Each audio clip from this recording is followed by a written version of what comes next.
Welcome everyone this morning.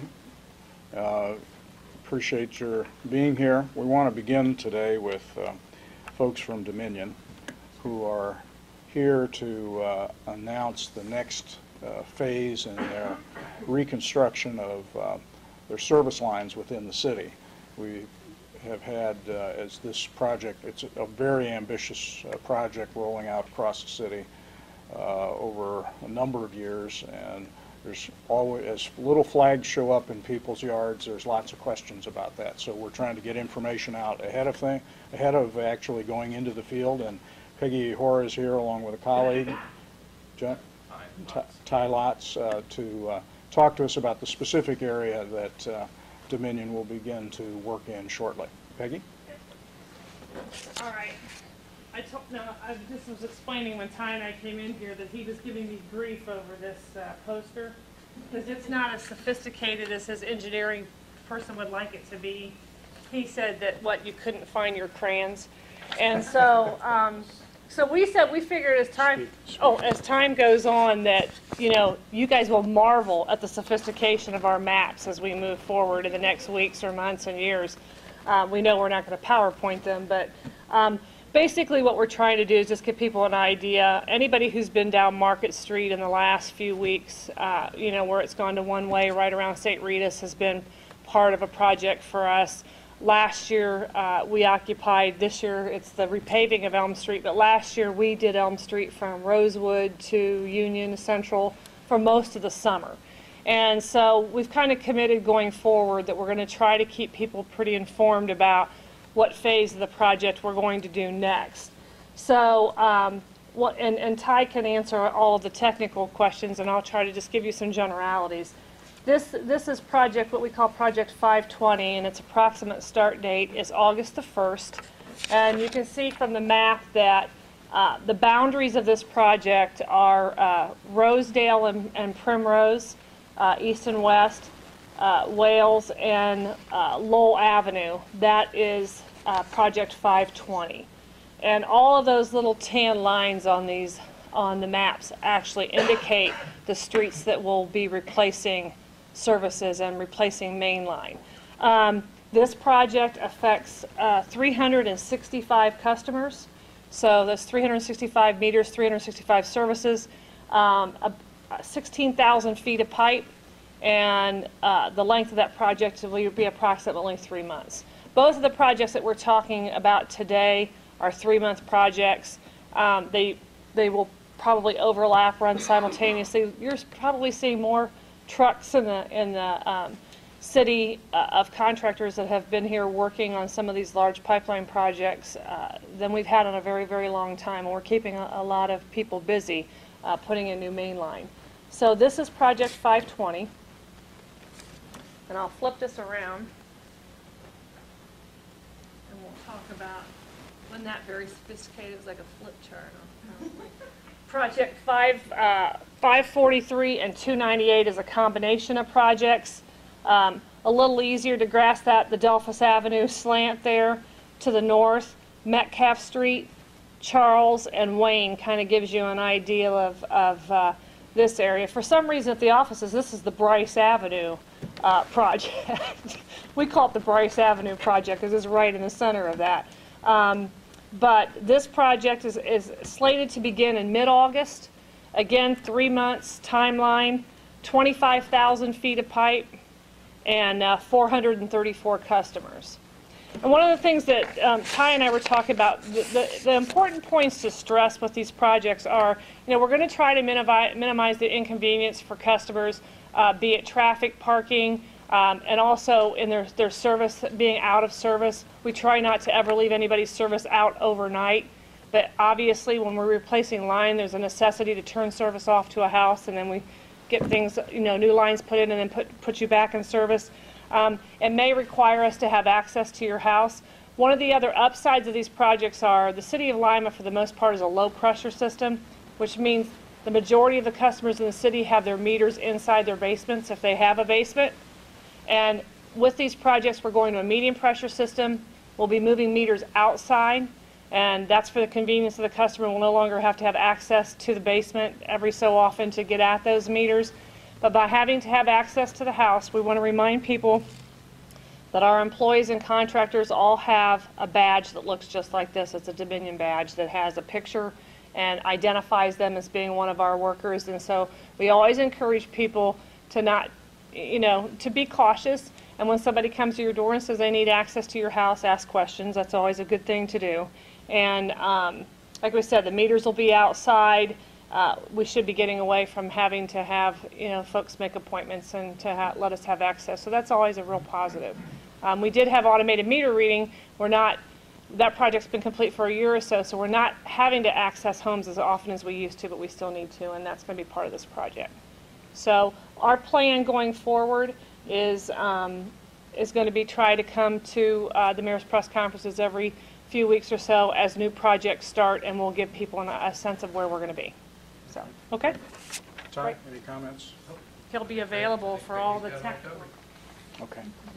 He Very was good. thinking they were going to ask really hard questions, and I couldn't answer. Okay. Well, that'll come after the press conference when all the media swarms. That's right. It's a media swarm that we have here. Thank you. And I do think that getting the word out ahead will be helpful.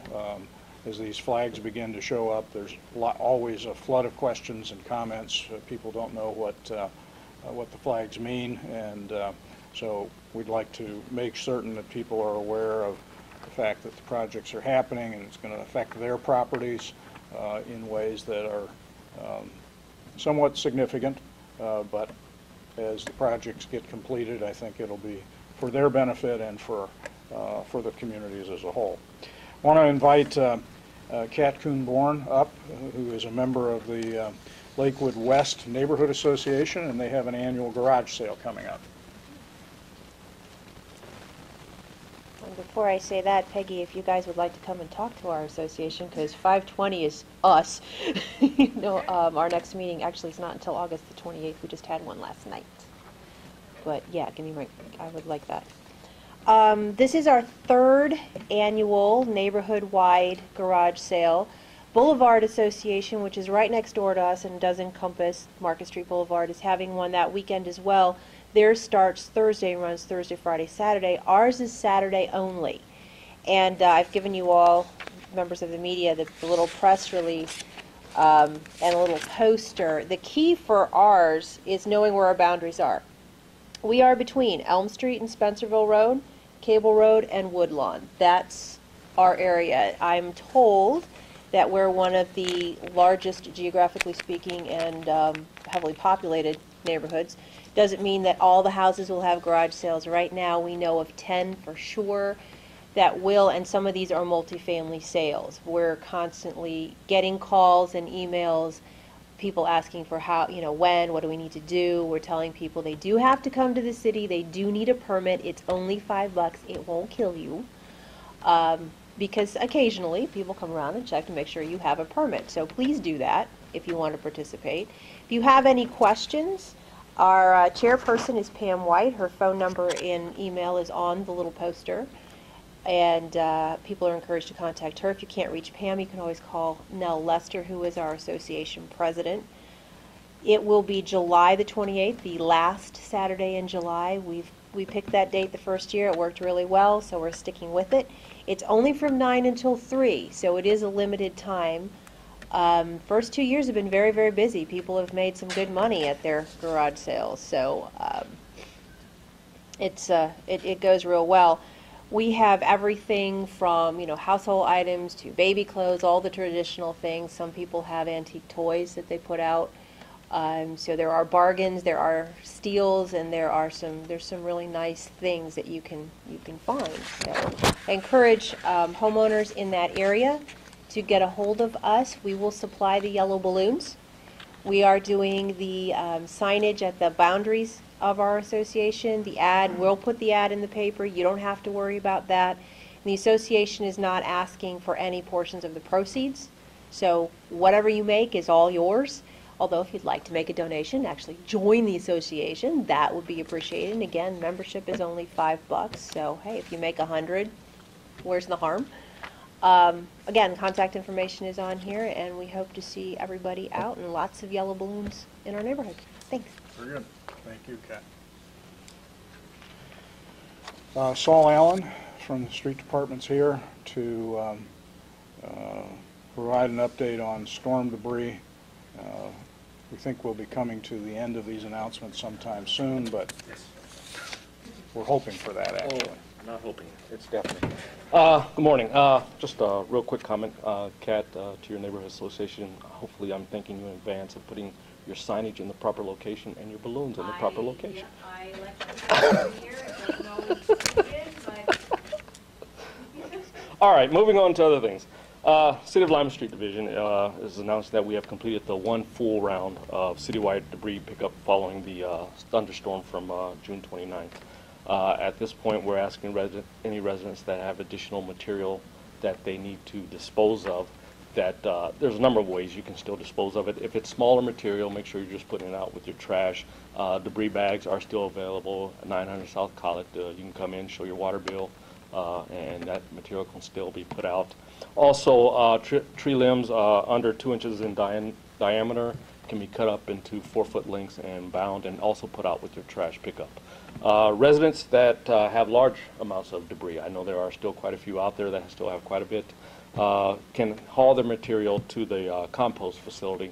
That address is 1227 East Hanthorne Road, and that material can be disposed at the compost facility.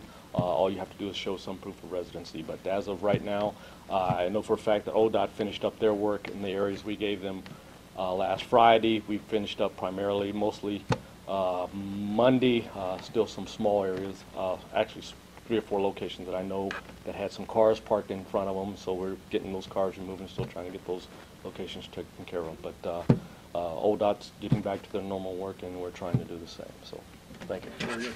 Thanks. We do appreciate the cooperation of residents in this, and there are still options for everybody to take care of their property in a timely way. Of course, at the end of the month, end of July, is when code enforcement would begin taking a more direct role in this. So we're hoping to provide everybody with adequate opportunity to clean up in an appropriate way. Howard Elstro is here, Public Works Director, to talk about updates on construction activities. Thank you, Mayor. The city has 2 major projects going on at this time. The first one I'll speak of is Spring and Elm, the 2-way conversion. This is a $1.3 million project paid for by federal, state, and local funds. The contractor is Hume Supply, and this project consists of upgrades to the street, including curb, sidewalk, ADA ramps, as well as pavement reconstruction on Spring Street from Jameson to Central, and portions of Elm Street from Metcalf to Central. In the end, these 2 one-way streets will manage 2-way traffic on each street rather than just the one-way. Currently, the asphalt between Metcalf and Central is completed, and crews are working on Spring Street in the Metcalf to Jameson area the balance of this week. Crews are also working on Elm Street between Metcalf and Central. There are areas where we are widening the street and widening portions of the edge of the street to accommodate parking. And most significantly, the signage for the new stretch of 2-way Spring and 2-way Elm has arrived. What this means is that the public will very soon, probably in about 15 days, see this sign posted stating that 2-way traffic will be accommodated. To keep in compliance with ODOT regulations and good traffic control, the signage will precede the actual switchover of one-way to two-way traffic for a period of 30 days. That gives drivers who frequent this area and are used to traveling these streets in a one-way function to begin to make the mindset that on a specific date, yet to be determined and yet to be announced, these streets will be changed from one-way traffic to two-way. In addition, our other project, large project that we have underway, is the Elm Street reconstruction from Woodlawn to Cable, which is a $1.5 million project funded with state funds and local funds. About 70% of the underground work is complete. This week we have both Dominion gas crews as well as City of Water crews on site. We expect the underground work to be completed next week. And Hume Supply, which is a contractor actually for both projects, is working on the west end of Elm Street close to Cable. They are doing the final excavation work, placing the stormwater structures in place, and proceeding eastwardly. This has a completion date of October 28th, and given the weather, it might just be that the contractor finishes a little bit earlier because we certainly aren't having any rain delays so far this year. So that's an update, and we will make periodic updates to the public on both projects in the weeks to come. What's our schedule on the overall paving program? The mayor asked what is the schedule for the various street resurfacing project that we do each and every year. We have just gone to council and gotten authority to enter into contract with the contractor for the various street resurfacing. By the time contracts turn around, we'll see contractors out there in about 2 to 3 weeks. And again, there will be announcements from our office once we get word from the local contractor as to which streets are progressing in which order and on which days of the week and weeks. We will announce that so residents can make accommodation and move their cars from those streets to other areas so crews can proceed to do that resurfacing work. As I like to say whenever I get a chance at a microphone, if you are part of the traveling public and you see construction crews and it is feasible for you to take a different route, it is appreciated. It not only reduces congestion, but the workers out there, whether they work for Dominion, for the City of Lima, for Shelley resurfacing or Hume Supply, those workers and their families are thankful that if we can take the traffic off of those streets, it's safer for the workers, and those workers can complete their work in a much shorter period of time. So as you see construction crews and those of us who live in the city and know the city, if we can take alternate routes, that really is helpful. Thank you. Okay. Very good. That's all that we have for this morning. We'll break down for the media swarm. Which is